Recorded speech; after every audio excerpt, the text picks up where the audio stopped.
আমি আসলে গত 3 দিন আগে এখানে জয়েন করেছি।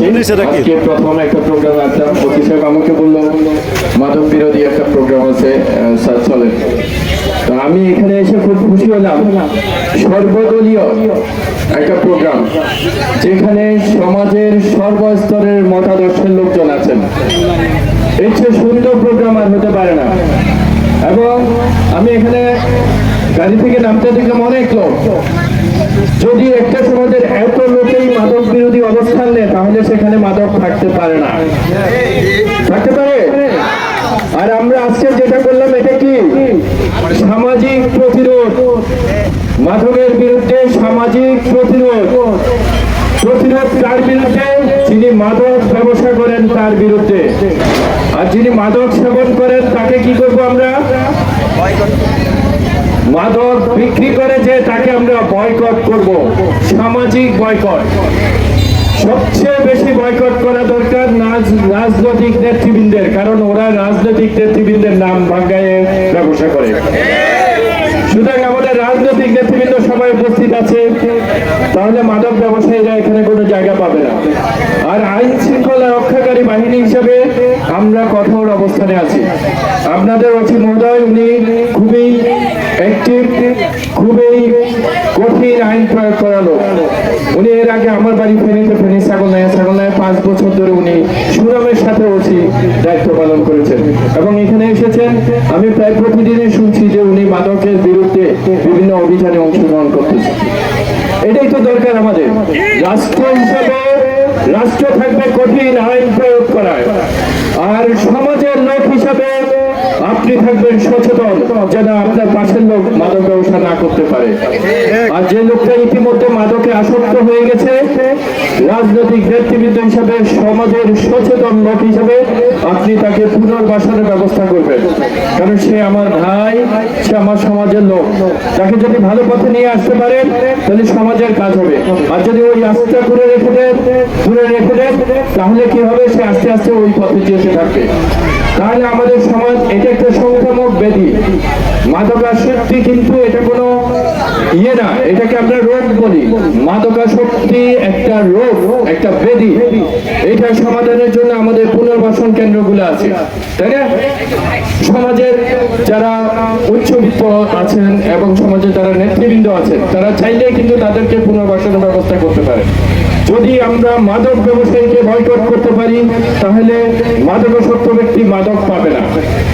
মাদক না পেলে সমাজের একটা ছেলে, আমাদের সবসময় দেখা যায় ভালো ছাত্রটা, ভালো ছেলেটা, একটা পরিবারের ভালো ছেলে, আস্তে আস্তে সে একা একা হয়ে যাচ্ছে। সে কারোর সাথে কথা বলে না, একটু ঘুরছি গাপছি পছন্দ করে। তার মানে হচ্ছে সে আস্তে আস্তে অন্য লাইনে হাঁটা শুরু করছে। আর বাকি কি কাজ করতে হবে? সমাজের সচেতন লোক হিসাবে সমাজে তাদের জন্য খেলাধুলা, ক্লাব, তারপর বিভিন্ন ধরনের এন্টারটেনমেন্টের ব্যবস্থা করতে হবে, তাই না? তাদেরকে উৎসাহিত করতে হবে। এবং মনে রাখবেন, প্রত্যেক জনের কাছে আমাদের এক একটা ট্যালেন্ট রয়েছে।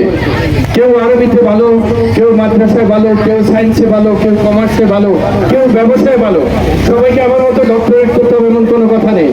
যে ব্যবসা ভালো বুঝে, সে ব্যবসা যদি ভালো বুঝে, ওই দোকানদার হচ্ছে ওখানকার ডক্টরেট করালো, তাহলে আমরা তাকে ওখানে ভালো দোকানদার হতে সহযোগিতা করবো। এবং একটা জিনিস আমি বলি, যদি একবার কারো প্রশংসা করেন, কারো যদি ভালো একটা কিছু ধরেন, আপনি খুঁজে একটা ভালো কিছু বের করলেন যে ওর ক্যামেরা ধরাটা অনেক সুন্দর, ও দেখবেন এর পরের দিন থেকে এটা আরো ভালো করে ধরার চেষ্টা করবে। তো আমাদের দায়িত্ব হবে সমাজের লোক হিসাবে সেই লোককে উৎসাহিত করা। এ ভাই, তোমার এই বয়সে যেভাবে তুমি ক্যামেরা ধরো অনেক ভালো, তোমার ছবিগুলো অনেক ভালো আসে, তুমি দেখবেন ভালো ফটোগ্রাফার হয়ে যাবে। এইখান থেকেই বিদেশে গিয়ে আমাদের ছাত্ররা, আমাদের ছেলেরা ওখানে সবচেয়ে ভালো রেজাল্ট করে। এখানে করে না কেন? কারণ আমরা সেই পরিবেশ দিই না। তো আমার আজকে জাস্ট আমার পক্ষ থেকে মেসেজ থাকবে, আমাদের নেতৃবৃন্দ, সমাজের লোক যারা বিভিন্ন স্তরে রয়েছেন, আমরা সবাই এই সমাজের লোক।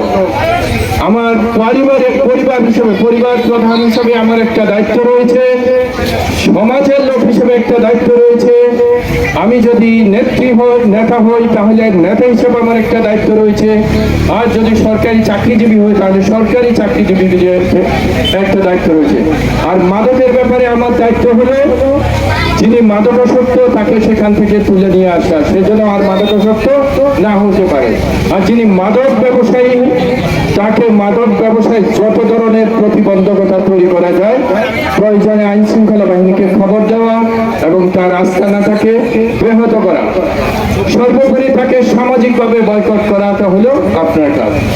আশা করি আমি যেটা আজকে এখানে দেখতে পাচ্ছি, আমাদের প্রধানমন্ত্রী জনাব তারেক রহমানের আহ্বানে সারা দেশে যে প্রোগ্রাম হচ্ছে এবং মাদকের বিরুদ্ধে যে জিরো টলারেন্স ঘোষণা হয়েছে, সেখানে আপনারা যেভাবে স্বতঃস্ফূর্তভাবে অংশগ্রহণ করেছেন, তাহলে এই 6 নং নোয়াখালী ইউনিয়নে মাদক ব্যবসা থাকবে না ইনশাআল্লাহ। আমি এই আশীর্বাদ ব্যক্ত করে আমার বক্তৃতা শেষ করছি। আসসালামু আলাইকুম। আপনাদের জন্য শুভকামনা থাকলো। ইনশাআল্লাহ আগামীতে আসলে মাদক মুক্ত 6 নং নোয়াখালী ইউনিয়ন দেখতে পাবো। আসসালামু আলাইকুম।